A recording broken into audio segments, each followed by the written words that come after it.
Hello everyone, দেখো আমরা ফ্রাইডেতে আমরা তিনজন বন্ধু আর আমাদের ছেলেমেয়েরা অনেক দিন পর দেখা করেছি। আমরা ফার্স্টে দেখা করেই এটা ক্যাফেতে গিয়েছিলাম, কিন্তু ক্যাফেটাতে শুধু বিরিয়ানি ছিল।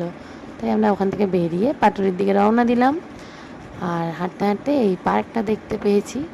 অন্যদিন বন্ধ থাকে, কোনো দিনই খোলা পাইনি আজ অবধি। ওই দিনকে খোলা ছিল বলে তাই সব বেবিরা খুব আনন্দ করছিল, তিনজনে খুব আনন্দ করছিল।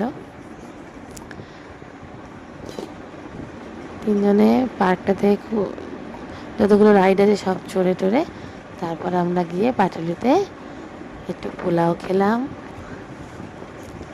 এটা কম্বো ছিল 149। তারপর ওরা দুজন বাড়ি চলে গেল, আর আমি বলি পাটুলিতে গিয়েইছি যখন তাই একটু মেলায় ঘুরে আসলাম আমি আর আমার সোনাই। আগের বার আমি একা গিয়েছিলাম, ওকে নিয়ে যাইনি বলে মনটা খারাপ খারাপ লাগছিলো, তাই ওকে নিয়ে গিয়েছিলাম ওই দিনকে।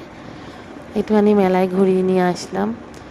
আর ও তো যাওয়া মানেই রাইড চড়বে, আর দেখো কি রাইড চড়লো।